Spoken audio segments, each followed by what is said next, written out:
Bah, il est où le thé à l'orange, t'en as plus? Ah non, j'ai tout bazardé, hein, j'ai tout brûlé, on n'en parle plus du thé à l'orange. Hein. Pourquoi? Non, une fois, ça suffit. Parce que le thé à l'orange, c'est russe à la base. Et tu sais, avec les Ah merde. sanctions, les trucs comme ça, moi j'ai préféré me débarrasser de tout ça. On ne boit plus et on n'a jamais bu de thé à l'orange. Voilà. Ok, C'est fini. mais du coup, tu me proposes quoi? Bah, il y a du gunpowder que j'ai acheté hier. Voilà. Euh... mais c'est chinois le gunpowder? Ah, la Chine, c'est pas une dictature. Alors, non, attends, je vous explique. Bon, j'ai viré Johan, hein, parce qu'en plus de soutenir des dictatures, il est fou, il me sert son propre sachet de thé. Chelou, non? Bref, on commence la revue de presse maintenant. Et on commence par Macron qui nous montre son vrai visage malgré ses promesses de 2017. Dans les 5 ans à venir, moi je ne propose pas de décaler l'âge de départ à la retraite. Et le rejet général de sa réforme à point puisqu'il annonce une nouvelle réforme de retraite s'il est réélu. En gros, il veut faire des économies sur les futures pensions de ceux qui travaillent maintenant, puisqu'il veut repousser l'âge de la retraite à 65 ans.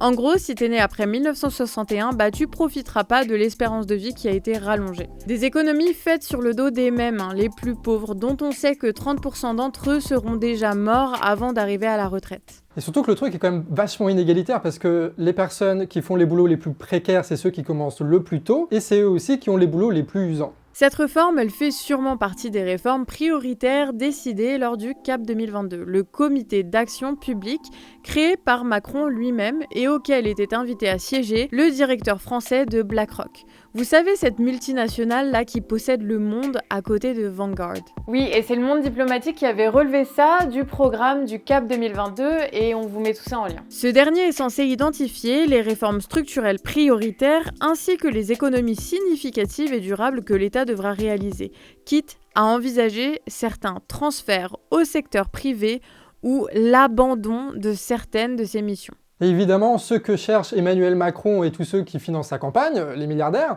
c'est de faire en sorte que ces caisses-là ne soient plus gérées par la sécurité sociale, mais directement par les fonds de pension de BlackRock, parce que là, il y a un énorme pognon qui peut être utilisé dans les investissements, etc., etc. Enfin, surtout la spéculation. Si les retraites sortent du système solidaire pour devenir un produit individuel, notre argent ne sera plus protégé de la financiarisation.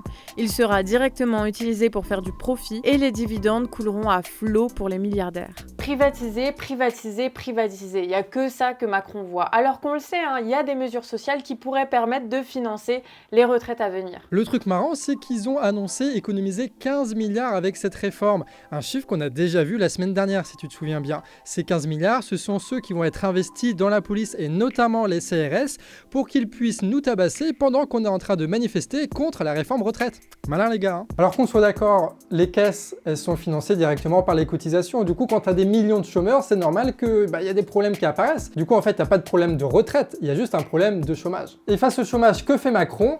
La radiation.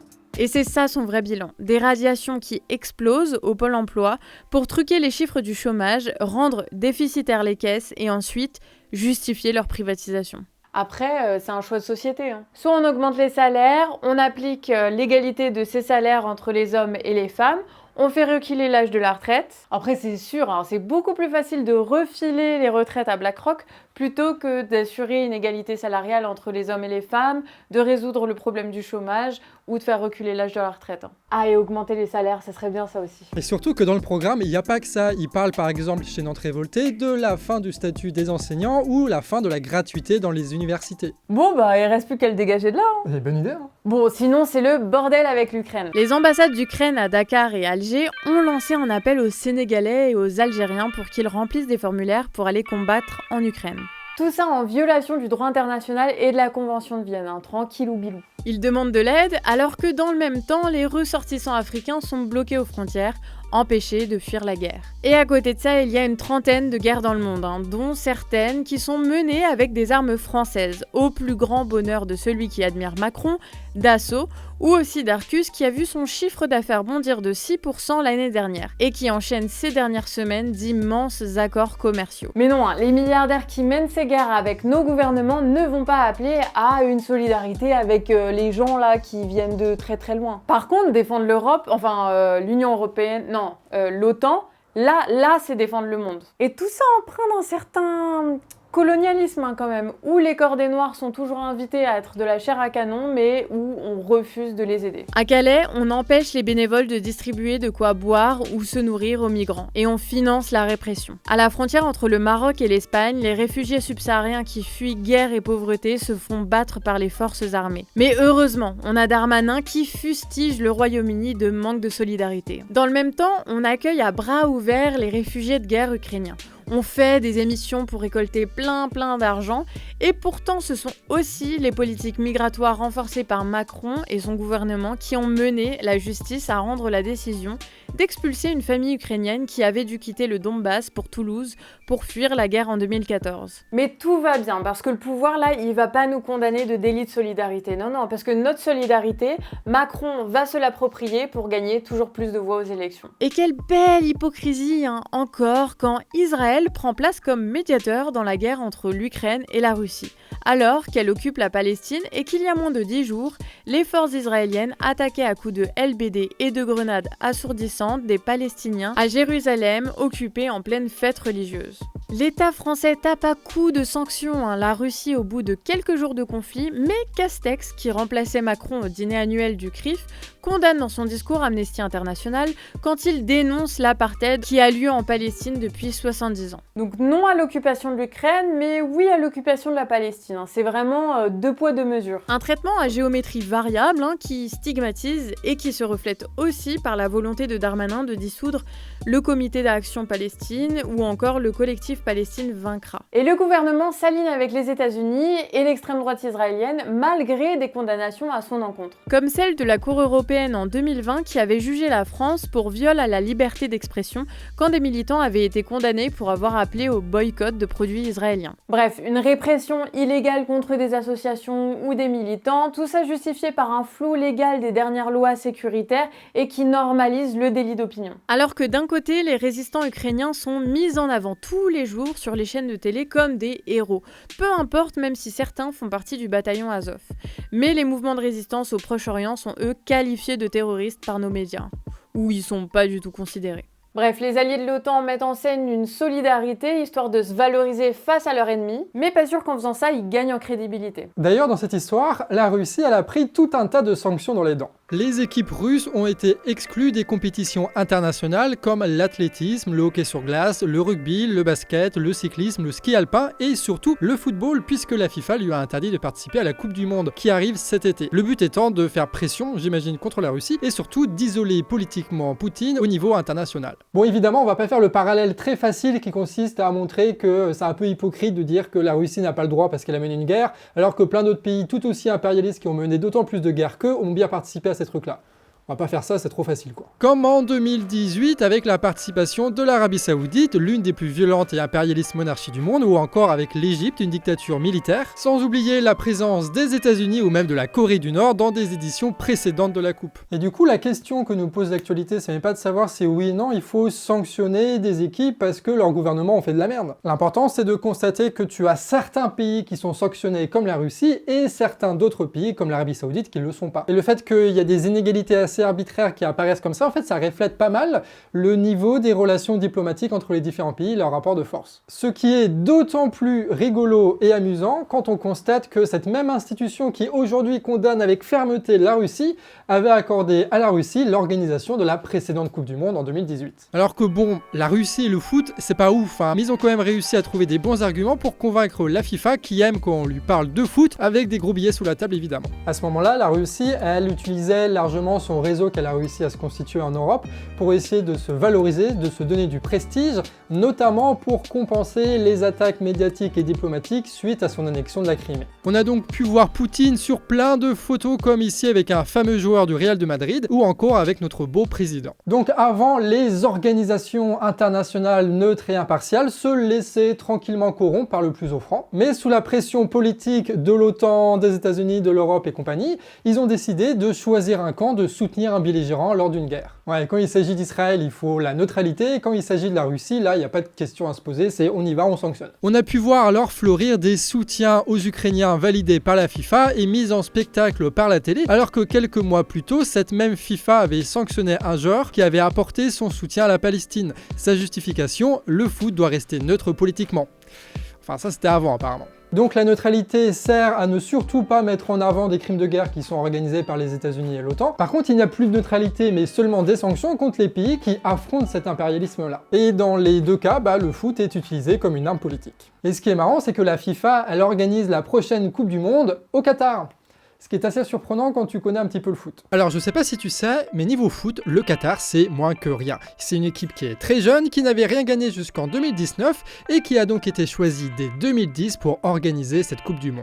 Et le problème avec le Qatar, c'est que c'est un putain de désert et qu'il n'y avait pas grand chose d'autre à part énormément de gaz et une famille régnante. En fait, il n'y a personne dans ces déserts à la base. Ce qui fait que le Qatar aujourd'hui se retrouve exactement dans la même position que les Émirats Arabes Unis. En fait, vu qu'elle n'a pas de population locale, elle est obligée de faire importer énormément de travailleurs, au point où la population du Qatar est composée à 90% d'étrangers. Et du coup, le parallèle est pas étonnant parce qu'en fait, le Qatar, c'est une scission des Émirats Arabes Unis à la base. Et donc la question qu'il faut se poser, c'est comment est-ce que le Qatar réussit à avoir une équipe compétitive alors qu'elle n'a absolument aucune culture du football ou de quoi que ce soit, et qu'il n'y a pas de population locale?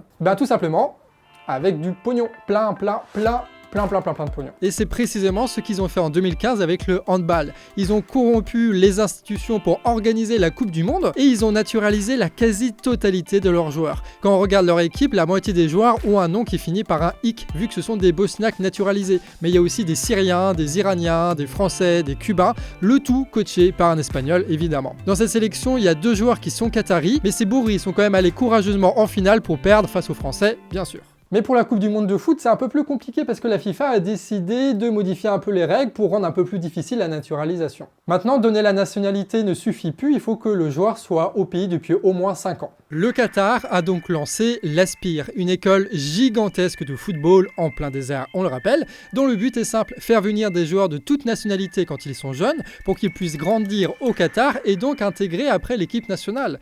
De nombreux entraîneurs et cadres de grands clubs européens viennent alors sur la presqu'île, à l'image de Xavi, l'un des plus grands joueurs espagnols qui a entraîné 2 ans au Qatar avant de sauver le Barça du départ de Messi. Bref, la magie du pognon. Mais même en faisant ça, ça change pas grand chose. En décembre dernier, il y avait un match du Qatar, par exemple face à l'Azerbaïdjan, un truc comme ça fait 2-2, incroyable. Mais surtout, le 11 de départ était composé de 7 joueurs étrangers naturalisés pour 4 qui sont nés au Qatar. Et après, tu me diras, c'est normal, il n'y a pas de population, il n'y a pas de culture de foot, donc ils sont obligés de naturaliser s'ils veulent une équipe.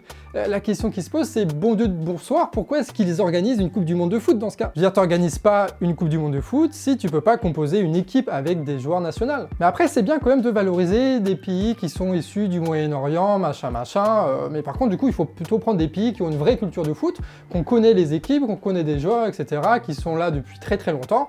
D'ailleurs, la meilleure équipe de foot du coin, c'est l'Iran. Voilà. Mais bizarrement, la FIFA va pas organiser de Coupe du Monde en Iran. Je sais pas pourquoi. Cette opération est évidemment très politique. Le Qatar a beau être très riche, elle est aussi très isolée dans son coin vu que l'Arabie Saoudite a organisé pendant plusieurs années un blocus contre elle récemment. Elle cherche donc à créer des liens diplomatiques et économiques avec l'Europe qui lui achète volontiers son gaz. Le rachat du PSG ou encore l'ambassade aux Champs-Élysées révèlent de la même politique, être séduisant pour les Occidentaux. Et ça marche, c'est ça le pire, parce que Macron passe souvent les voir pour signer des gros contrats, ce qui permet de briser l'isolement de la presqu'île. Et si ce n'était qu'une histoire de fric, ce serait qu'un scandale sportif.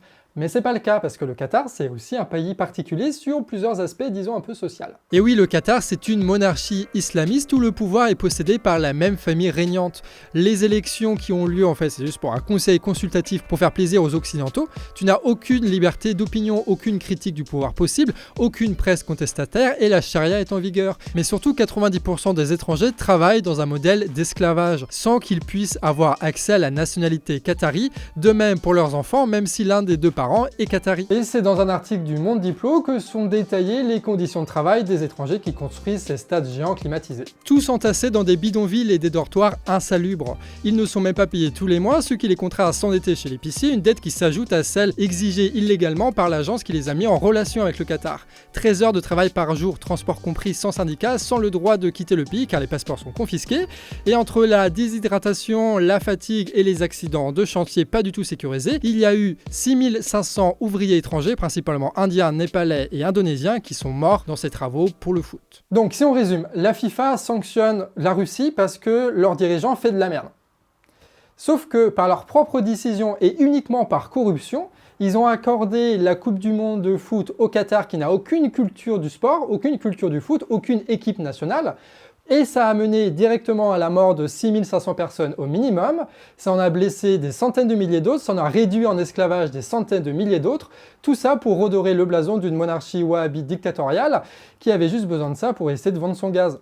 Tout ça pour une Coupe du Monde qui va finalement être gagnée par l'équipe de France avec Benzema qui va être sacré meilleur joueur de la compétition. Donc la question qui se pose c'est est-ce que c'est pas un petit peu du foutage de gueule? Mais bien sûr ce ne sont pas les Qataris qui font tout et ils comptent sur le partenariat d'entreprises occidentales qui organisent les travaux et notamment Vinci qui profite au maximum évidemment de la loi de la flexibilité du marché du travail qatari pour engranger des énormes bénéfices. Ah déjà ça c'est un peu plus intéressant. Le pognon ne va donc pas dans les poches des Qataris, le pognon va dans les poches des entreprises occidentales qui travaillent pour le Qatar. D'où le soutien politique de l'Occident face à ce qui ressemble à un énorme scandale humanitaire et sportif. Et d'ailleurs, vu que dans ces prochains mois, là, les États européens ils sont en train de négocier un petit peu pour ne plus dépendre du gaz russe, et ben le Qatar, qui est le premier exportateur de gaz liquéfié, va pouvoir apporter un peu son gaz là-dessus. Donc, à mon avis, il va pas être trop y avoir de résistance par rapport à cette Coupe du Monde. Le truc de cette histoire, c'est déjà de remarquer que ce qu'on appelle, nous, impérialisme n'est pas seulement militaire ou économique, il est aussi culturel. Et cette affaire révèle le parti pris politique d'institutions sportives normalement neutres qui soudain prennent part à la guerre en isolant diplomatiquement une nation et une seule, sous la pression d'un camp, celui de l'OTAN et pas d'un autre. Bon évidemment, le problème de cette situation, ça vient particulièrement de la FIFA, qui est un très mauvais arbitre, qui est pas du tout neutre, qui se contente d'accepter l'offre des plus offrants et de concéder à des politiques médiatiques et impérialistes d'un camp ou d'un autre. Ce qui fait que la Coupe du Monde aujourd'hui apparaît comme un énième outil de domination qui est mis au service des choses qui devraient ne pas être en relation avec le sport. Genre les États-Unis, la Russie, le machin. Non, on est là pour faire du foot, normalement, à peu près. Et du coup, il faut être neutre. Ça veut pas dire ne pas agir ou truc comme ça, mais il faut être neutre. Donc soit on établit un cahier des charges qui permet de dire dans telle circonstance, tel pays n'a pas le droit de participer à une Coupe du Monde, ce qui peut s'entendre, soit on dit que les frérots, on n'isole personne, c'est la Coupe du Monde, que les meilleurs gagnent, et du coup on accepte tout le monde. Mais c'est pas soit l'un, soit l'autre, selon les aléas de l'actualité et des pressions de tel ou tel pays. Et en aucun cas, la FIFA ne doit s'ingérer dans des politiques internationales et soutenir un belligérant plutôt qu'un autre. Et la mort symbolique de la neutralité de telle institution internationale n'est ni une bonne nouvelle pour le sport, on le devine, mais aussi pour les relations internationales. Bah oui, si la Russie ne peut plus agir via l'économie, la diplomatie ou le culturel dans son conflit avec les États-Unis, le rapport de force va se jouer ailleurs et notamment sur le plan militaire et aussi sur la constitution, on va le voir dans une prochaine vidéo, d'un bloc indépendant et alternatif avec toutes les nations qui ne peuvent plus compter sur le droit international pour protéger leurs intérêts. Après, la bonne nouvelle dans cette histoire, c'est que les Russes ont été exclus de l'Eurovision. Du coup, peut-être que des millions de Russes ne vont pas voir l'Eurovision, ce qui est une bonne chose pour eux. Et en plus de ça, tu as le Real de Madrid qui a éliminé le Paris Saint-Germain. Incroyable, que des bonnes nouvelles. Tout ça pour parler du foot. Incroyable. Comme tous les lundis, c'était donc la revue de presse du Canard Réfractaire. J'espère que ça t'a plu. Et si c'est pas fait, n'hésite pas à t'abonner, à mettre des commentaires, à exciter l'algorithme. Et aussi, ce que tu peux faire, c'est aller voir la nouvelle vidéo de notre ami Pixel. Qui monte d'ailleurs cette vidéo. Et qui nous a ressorti des super belles archives de ce que Macron nous avait dit en 2017. Parfait en ce moment d'élection. Et la grosse vidéo qui était prévue fin de semaine dernière, elle va arriver du coup là, normalement mercredi, jeudi. C'est un truc assez gros, ça fait déjà 20 pages alors que les 3/4 sont pas faits. Mais t'es obligé de leur dire tout ça? Non. Sur ce, des bisous et à la prochaine. Ciao!